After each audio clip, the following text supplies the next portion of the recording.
Welcome to Managing for Profit on Brownfield, a content partnership with Channel. With me today is Technical Agronomist Zak Swanson. Thank you for taking some time to catch up. Yeah, thanks, Megan. Thanks for having me.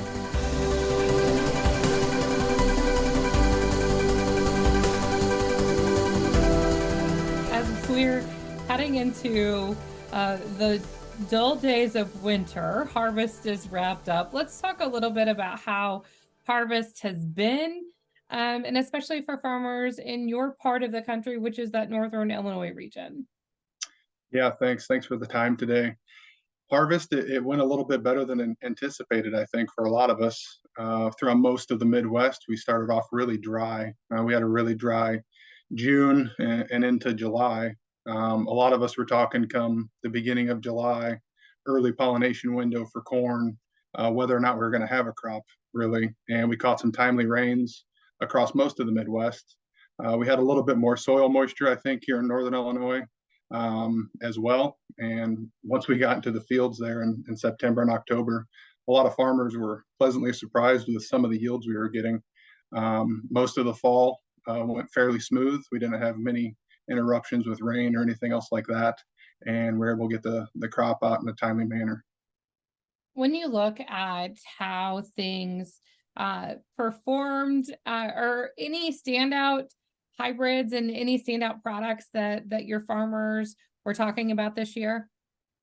Yeah, so we had a couple things going on this year. So we had a new trait launch of this year. So we were looking at some new VT4 Pro hybrids, is what we call them in channel, as well as our SmartStax Pro hybrids that have been out for a couple years now, and as well as our Double Pro offerings, which are above ground only corn traits. So looking at those VT4 Pro performers, we had a really nice 112-day product, 21240 VT4 Pro that showed up exceptionally well in plots, as well as one of our top performing Double Pro hybrids, which is 21478 Drought Guard Double Pro. It had another fantastic year. As farmers are wrapping up the season and maybe looking back at their notes and kind of taking everything in, what do they need to look at and what do they need to think about when they're starting or finalizing those seed selections for 2024? Yeah, that's a great question. It's worth spending time on. There's a couple things that come to the top of my mind. Number one being focus on your specific operation and your goals. Consider past performance. Obviously, this year we were a little bit drier than years past. I would consider looking at multiple years of data if you've had products on your farm for multiple years. Consider your maturity range as well. Should you mix in some earlier season products to potentially get harvest started sooner, later season products to take full advantage of the growing season, or and then also crop rotation. Crop rotation's big, especially in northern Illinois. We have a lot of corn on corn acres. If we're looking at those, do we need to look at options with SmartStax or SmartStax Pro? And then obviously pest and disease. Are you seeing trends with pest pressure or disease pressure? And make your selections based off that as well. Next part of it would be the trait discussion. So as I touched on SmartStax Pro, in channel we pride ourselves on bringing growers a broad trait and germplasm mix. When looking at corn traits, determine if pest control and herbicide needs match up with what you want in your operation. But if we aren't as concerned with below ground pests and we don't need a product like a SmartStax Pro, Tricepta and Double Pro offerings are also within channel that provide exceptional above ground insect pest control and protection. That how much does you bring in, like, knowing your field and knowing your operation? Mm-hmm. How important is it for growers to maybe seed select by field or challenges within fields instead of doing like a broad approach to, or maybe like trying to swing a broader Yeah. swing to figure out and to get the most out of what they're investing? Yeah, I think we've seen a big shift in that, right? Just in the last maybe 5 years. A lot of historical approaches were take your best hybrid potentially with the highest yield potential and put on about every acre.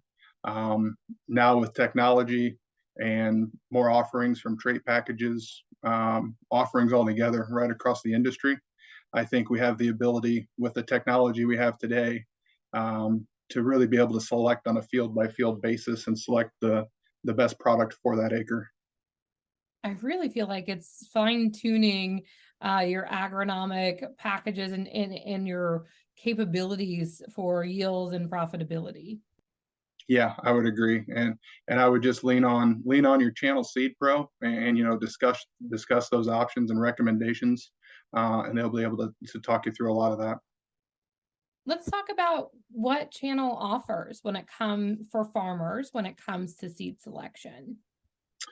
Yeah, so I'll start by saying, the channel brand, we understand the importance of providing our farmers with the best in-class products, systems, tools to assist with those product selections. The channel seed finder tool is a great option, to browse products that are recommended for your area potentially, and also recommended by the local agronomist in that area with channel. So within that tool, you can search on relative maturity, your trait packages, agronomic disease characteristics, and find our new products. We know growers can be confident that they're getting the best possible genetics for that area as well, and to help maximize that performance across different conditions and needs. When channel products make it to the point where they're available to growers, they've really Mhm. gone through um, a lot of tests, a lot of testing.